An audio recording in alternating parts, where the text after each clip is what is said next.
എന്നാൽ നിങ്ങളോട് ഞാൻ പറയുന്നു, നിങ്ങൾ ചെയ്തതുപോലെ നിങ്ങളോടും ചെയ്യപ്പെടട്ടെ.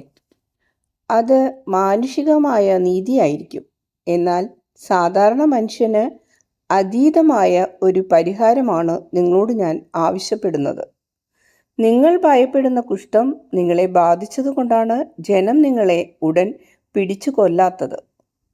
ബേത്ലഹേമിലെ ജനങ്ങളെ വഴിമാറിക്കൊടുക്കൂ. ആ മനുഷ്യർ അവരുടെ ദീർഘമായ കാരാഗൃഹവാസത്തിലേക്ക് പോകട്ടെ. ഈ ശിക്ഷ മരണത്തേക്കാൾ ഭയാനകം. ദൈവത്തിൻ്റെ കാരുണ്യം പാപത്തിനു പരിഹാരം ചെയ്യുവാനുള്ള സാധ്യത അവർക്ക് നൽകിയിരിക്കുന്നു. ഇഷ്ടമെങ്കിൽ ചെയ്യട്ടെ, പൊയ്ക്കൊള്ളൂ. ജനങ്ങൾ ഇരുവശങ്ങളിലേക്ക് കയറി വീടുകളുടെ അരികിലായി നിന്നു. വഴി തുറസായി. ആ 3 പേരും ഒരാൾക്ക് മറ്റേയാൾ എന്ന വിധത്തിൽ പർവ്വത പ്രദേശം ലക്ഷ്യമാക്കി നടന്നു പോകുന്നു. അനേകം വർഷങ്ങളായി കുഷ്ഠം പിടിപെട്ടവരെ പോലെ ആകെ വ്രണബാധിതർ.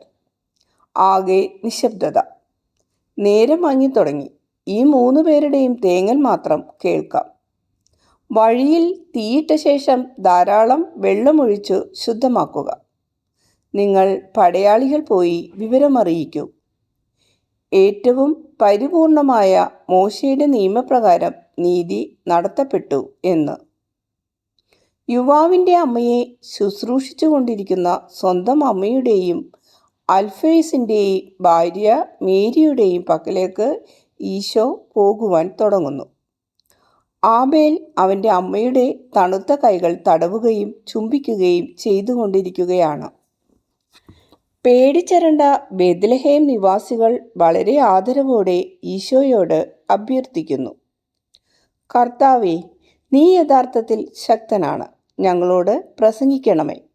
മിശിഹായെക്കുറിച്ച് ഞങ്ങളെ അറിയിച്ച ആ മനുഷ്യൻ പറഞ്ഞത് നിന്നെക്കുറിച്ചാണ് തീർച്ച. ഇന്നു രാത്രിയിൽ ഇടയന്മാരുടെ ആലയ്ക്കു സമീപേ നിങ്ങളോട് ഞാൻ സംസാരിക്കാം. ഇപ്പോൾ ഞാൻ ആബേലിൻ്റെ അമ്മയെ ആശ്വസിപ്പിക്കാൻ പോകുകയാണ്. ആ സ്ത്രീ അൽഫേസിൻ്റെ ഭാര്യ മേരിയുടെ മടിയിൽ ചാരിക്കിടക്കുന്നു. ബോധം ശരിക്കു തെളിഞ്ഞിട്ടില്ല. അവർ കണ്ണു തുറക്കുമ്പോൾ പുഞ്ചിരി തൂകുന്ന പരിശുദ്ധ അമ്മയുടെ മുഖമാണ് ആദ്യം കാണുന്നത്. പിന്നീട് വിറയ്ക്കുന്ന അവളുടെ കൈകൾ ചുംബിക്കാൻ കുനിയുന്ന മകൻ്റെ കറുത്ത മുടിയാണ് കാണുന്നത്. അവൾ ചോദിക്കുന്നു, ഞാനും മരിച്ചോ? ഇത് പാതാളമാണോ? ഇത് പാതാളമല്ല, ഇത് ഭൂമിയാണ്. മരണത്തിൽ നിന്ന് രക്ഷപ്പെട്ട നിന്റെ മകനാണിവൻ. അതെൻ്റെ മകൻ, രക്ഷകനായ ഈശോ. ആ സ്ത്രീയുടെ ആദ്യത്തെ പ്രതികരണം വളരെ സ്വാഭാവികമായിരുന്നു. ശക്തി മുഴുവൻ സംഭരിച്ച് മുന്നോട്ടാഞ്ഞ് മകൻ സുരക്ഷിതനായിരിക്കുന്നു എന്ന് മനസ്സിലാക്കുകയും ഭ്രാന്തിയെപ്പോലെ തെരുതെരെ അവനെ ചുംബിക്കുകയും കരയുകയും ചിരിക്കുകയും സകല ഓമന പേരുകളും അവനെ വിളിക്കുകയും ചെയ്യുന്നു. അതെ അമ്മേ, അതെ. എന്നാൽ ഇപ്പോൾ എന്നെയല്ല അവനെ നോക്കൂ. എന്നെ രക്ഷിച്ച അവനെ നോക്കൂ. ദൈവം വാഴ്ത്തപ്പെട്ടവനാകട്ടെ. ആ സ്ത്രീ എഴുന്നേൽക്കുന്നതിനോ മുട്ടുകുത്തുന്നതിനോ കഴിയാത്ത വിധം അവശതയിലായതിനാൽ വിറച്ചുകൊണ്ടിരിക്കുന്ന അവളുടെ കൈകൾ നീട്ടി ഈശോയുടെ കൈകൾ പിടിച്ച് ചുംബിക്കുകയും കണ്ണീരുകൊണ്ട് നനയ്ക്കുകയും ചെയ്യുന്നു. ഈശോ ഇടതുകൈ അവളുടെ തലയിൽ വെച്ചുകൊണ്ട് പറയുന്നു, സന്തോഷമായിരിക്കൂ, സമാധാനമായി എപ്പോഴും നല്ലവളായി ജീവിക്കുക. ആബേലെ, നീയും. ഇല്ല എൻ്റെ കർത്താവേ, എൻ്റെയും എൻ്റെ മകൻ്റെയും ജീവൻ നിൻ്റേതാണ്. കാരണം നീയാണ് അവ രക്ഷിച്ചത്. നിന്റെ ശിഷ്യർ ഇവിടെ ഉണ്ടായിരുന്നപ്പോൾ അവരുടെ കൂടെ ചേരാൻ അവൻ ആഗ്രഹിച്ചിരുന്നതാണ്. അതിനാൽ നിന്റെ ശിഷ്യരുടെ കൂടെ അവൻ പോരട്ടെ. സന്തോഷത്തോടെ നിനക്കവനെ ഞാൻ തരുന്നു. അവനെ അനുഗമിക്കുവാൻ എന്നെയും അനുവദിക്കണമേ. അവനെയും ദൈവത്തിൻ്റെ ദാസരെയും ഞാൻ അനുഗമിക്കുവാൻ ഇടയാകട്ടെ. അപ്പോൾ നിന്റെ വീടെന്ത് ചെയ്യും? ഓ കർത്താവേ, മരിച്ചുയർത്തു കഴിഞ്ഞ ഒരാൾക്ക് മരിക്കുന്നതിന് മുമ്പുണ്ടായിരുന്ന അതേ സ്നേഹമുണ്ടാകുവാൻ കഴിയുമോ? മാർത്ത മരണത്തിൽ നിന്നും പാതാളത്തിൽ നിന്നും നിന്നിൽ കൂടിയാണ് തിരിച്ചു വന്നത്. ഇവിടെ ജീവിക്കുകയാണെങ്കിൽ എന്നെ പീഡിപ്പിച്ചവരുടെ അടുത്ത് വിദ്വേഷത്തോടെ ആയിരിക്കും ഞാൻ പോകുന്നത്. നീ സ്നേഹം പ്രസംഗിക്കുന്നു, അതെനിക്കറിയാം. അതുകൊണ്ട് പാവം മാർത്ത സ്നേഹത്തിന് അർഹമായവ സ്നേഹിക്കട്ടെ. അവൻ അവൻ്റെ ദൗത്യത്തെയും അവൻ്റെ ദാസരെയും സ്നേഹിക്കട്ടെ. ഇപ്പോൾ നിന്നെ അനുഗമിക്കുവാൻ മാത്രം എനിക്ക് സുഖമില്ല. എന്നാൽ ഞാൻ സുഖം പ്രാപിച്ചു കഴിയുമ്പോൾ നിന്നെ അനുഗമിക്കുവാൻ എന്നെ അനുവദിക്കുക.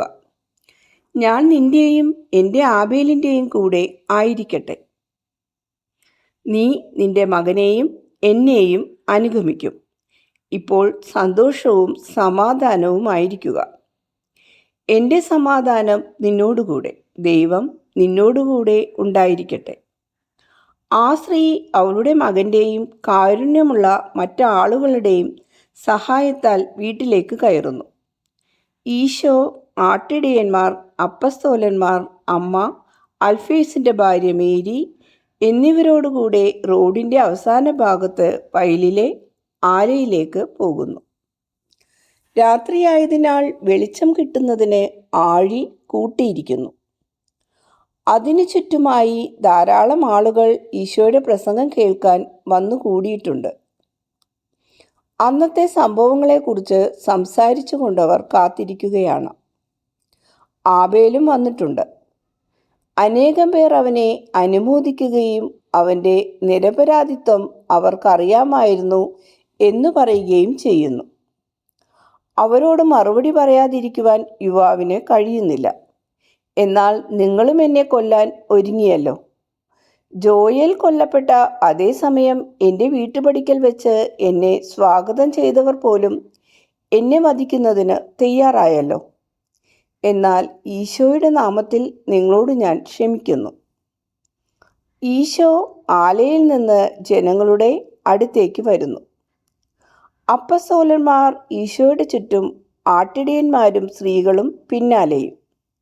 ശുഭവസ്ത്രധാരിയായ ഈശോയ്ക്ക് എല്ലാവരേക്കാൾ ഉയരം.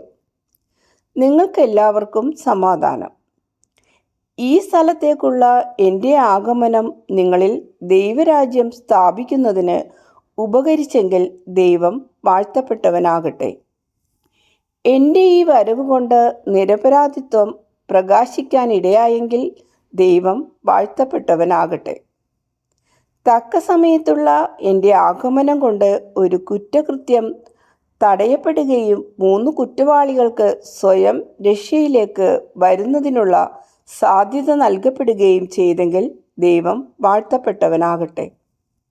ഇന്ന് സംഭവിച്ച അനേകം കാര്യങ്ങളെക്കുറിച്ച് ചിന്തിച്ചു കൊണ്ടായിരിക്കാം നമ്മൾ ഉറങ്ങാൻ പോകുക.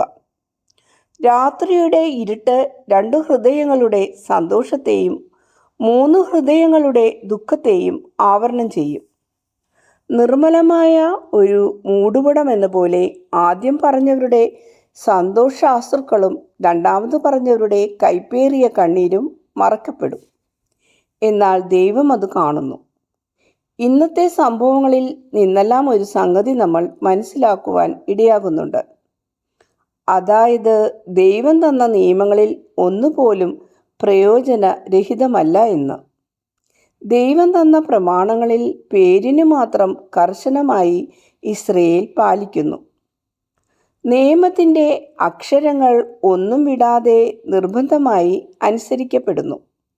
എന്നാൽ യഥാർത്ഥത്തിൽ നിയമങ്ങൾ അനുസരിക്കുന്നതേയില്ല.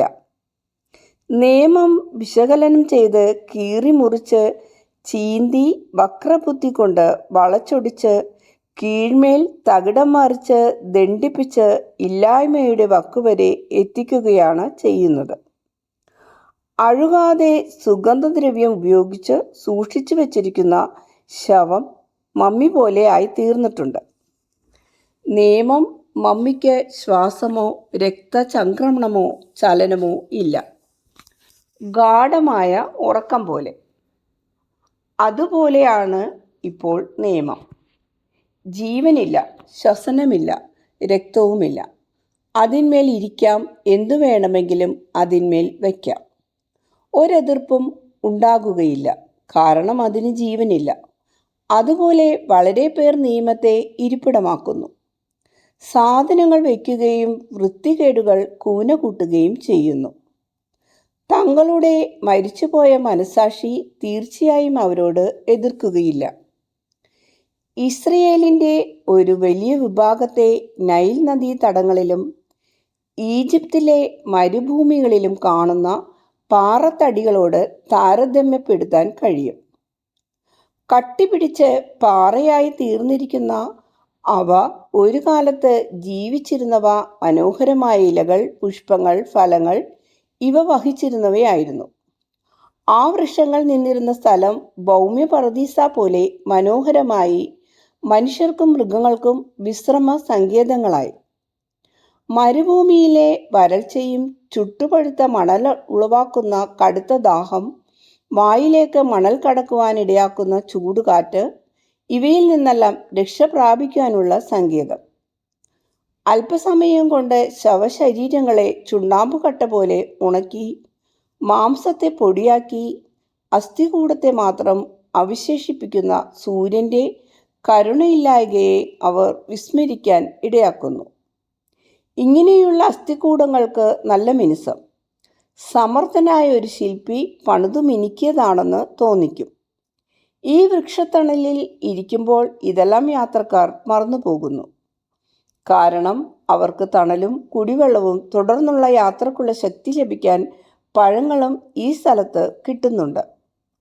കുറെ കഴിഞ്ഞ് അറിയപ്പെടാത്ത ഏതോ കാരണങ്ങളാൽ ആ വൃക്ഷങ്ങൾ വാടിക്കരിഞ്ഞു പോകുന്നു.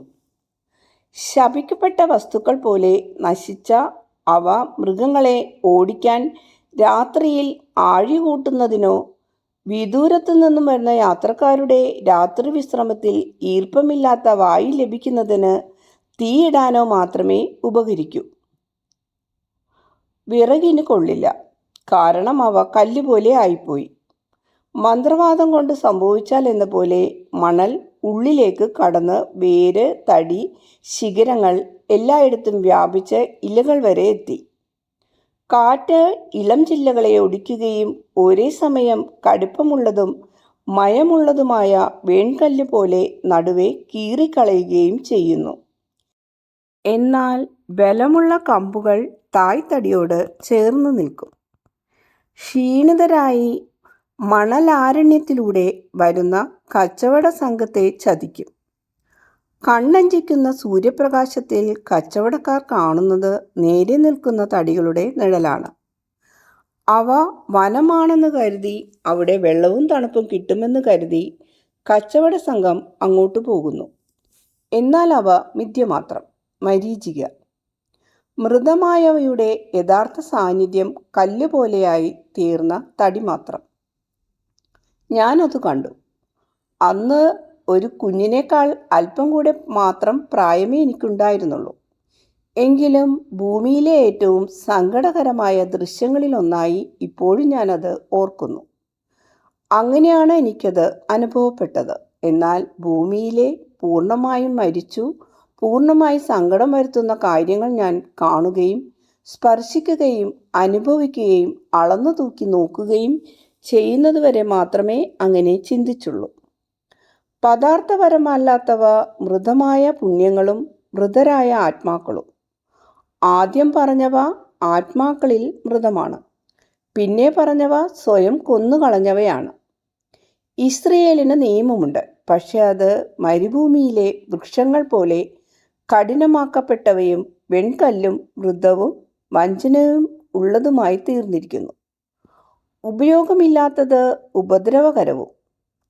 അവ മനുഷ്യരെ വശീകരിച്ച് വഴിതെറ്റിക്കുന്ന മരീചിക സൃഷ്ടിക്കുകയും അങ്ങനെ ദാഹം കൊണ്ടും വിശപ്പ് കൊണ്ടും ദുരിതം കൊണ്ടും മരിക്കാനിടയാക്കുകയും ചെയ്യുന്നു. നമ്മൾ ചില വിജാതീയ പുരാണ കഥകളിൽ വായിക്കുന്നത് പോലെ അത് മരണമാണ്, മരണത്തിലേക്ക് ആകർഷിക്കുന്നതാണ്. ഒരു നിയമം കല്ലായി തീർന്നിട്ട് കല്ലായി തീർന്ന ആത്മാവിൽ അത് എങ്ങനെയായിരിക്കും? അത് തെളിവായി കാണിക്കുന്ന ഒരു സംഭവം ഇന്നുണ്ടായി. അതെല്ലാ തരത്തിലുള്ള പാപത്തിനും നിർഭാഗ്യ അവസ്ഥയ്ക്കും കാരണമായി. കരുണയുടെ വെളിച്ചത്തിൽ ഞാൻ തന്നെ സമഗ്രമായ അറിവിൻ്റെ പ്രകാശത്തിൽ ജീവിക്കേണ്ടത് എങ്ങനെയെന്നും നിയമം നിങ്ങളിൽ ജീവിക്കാൻ അനുവദിക്കുന്നതെന്നും പഠിക്കാൻ ഇതുപകരിക്കട്ടെ. ഇപ്പോൾ പാതിരയായി. നക്ഷത്രങ്ങൾ താഴേക്ക് നമ്മെ നോക്കിക്കൊണ്ടിരിക്കുന്നു. ദൈവവും താഴേക്ക് നമ്മെ നോക്കുന്നുണ്ട്. നക്ഷത്ര നിബിഡമായ ആകാശത്തിലേക്ക് കണ്ണുകൾ ഉയർത്തി നോക്കൂ. നിങ്ങളുടെ ആത്മാക്കളെ ദൈവത്തിലേക്ക് ഉയർത്തുകയും ചെയ്യുക. ദൈവം ശിക്ഷിച്ച ആ ഹതഭാഗ്യരായ മനുഷ്യരെ വിമർശിക്കേണ്ട. അതുപോലുള്ള പാപങ്ങളിൽ വീഴാത്തത് നിമിത്തം അഹങ്കരിക്കുകയും വേണ്ട. ഈജിപ്തിലെ മരുഭൂമികളിലും താഴ്വരകളിലുമുള്ള ശപിക്കപ്പെട്ട ആ വൃക്ഷങ്ങളുടെ വരൾച്ചയിലേക്ക് വീഴുകയില്ലെന്ന് ദൈവത്തോടും നിങ്ങളോട് തന്നെയും പ്രതിജ്ഞ ചെയ്യുക. സമാധാനം നിങ്ങളോടുകൂടെ. അവർ അവരെയെല്ലാം അനുഗ്രഹിച്ചതിനു ശേഷം ആലയുടെ വിശാലമായ വളപ്പിലേക്ക് പോകുന്നു. നാടൻ രീതിയിലുള്ള പൂമുഖങ്ങളിലെല്ലാം ഇടയന്മാർ പുതിയ വൈക്കോൽ നിരത്തി കർത്താവിൻ്റെ ദാസർക്കെല്ലാം കിടക്കകൾ തയ്യാറാക്കിയിട്ടുണ്ട്.